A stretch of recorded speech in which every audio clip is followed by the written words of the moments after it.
Welcome all to the beginning of my top 10 favorite Godzilla films. Now, I know everyone will have their own opinions, so please be respectful in the comment section. With that said, let's get started.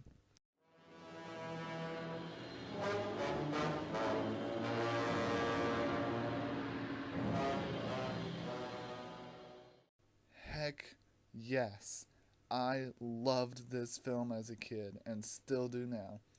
Ghidorah the Three-Headed Monster is the fifth film in the Godzilla franchise and introduced one of his most famous rivals, King Ghidorah.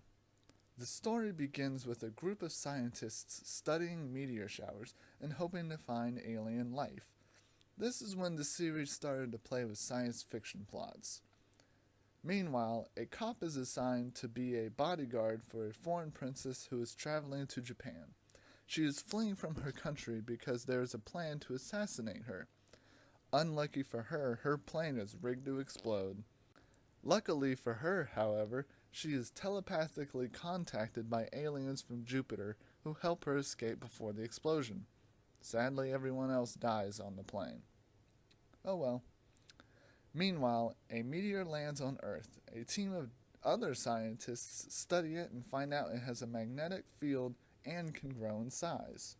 The princess later reappears claiming she is from Jupiter and can foresee the future.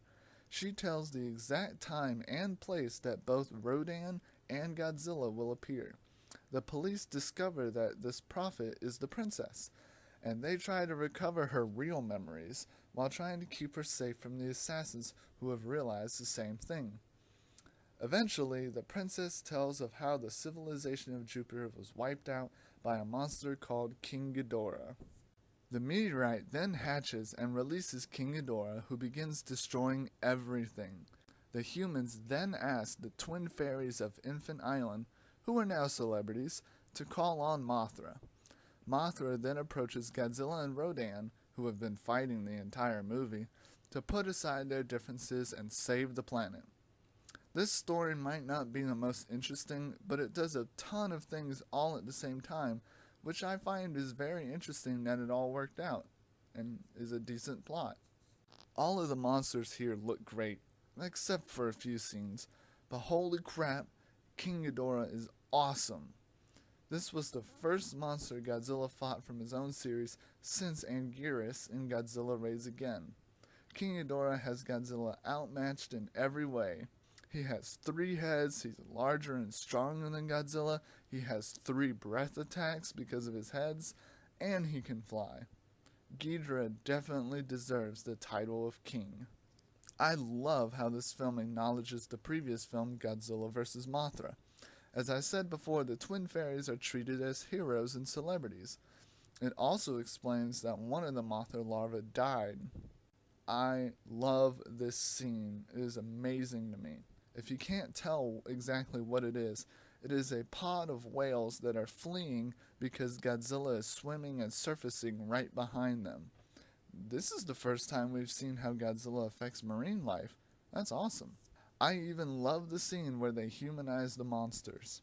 After Mothra breaks up the fight between Godzilla and Rodan, Mothra tries to convince them to fight King Ghidorah. The twin fairies explain what is being said. Godzilla and Rodan don't like humanity and resent them for trying to be killed. Godzilla even humorously uses some terrible language. Godzilla and Rodan agree only to help if the other apologizes, but of course they're both too stubborn.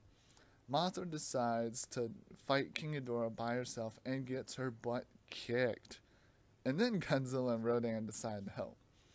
This fight is just so much fun to watch and even has humorous scenes such as Mothra getting owned or Godzilla getting shocked in the groin or his butt. This scene even shows Godzilla's strength as he is able to drag King Ghidorah, who's much larger than him. Also, I love Mothra riding Rodan. That's just awesome. All in all, this is a fun movie that might take a little bit too much time setting up the plot, but it's worth it in the end. The only complaint I have is that the sound mixer guy messed up and put some of Godzilla's roars coming out of Rodan.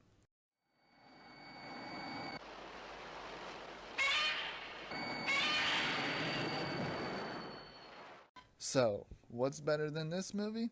Come back and find out when we are introduced to cell splicing.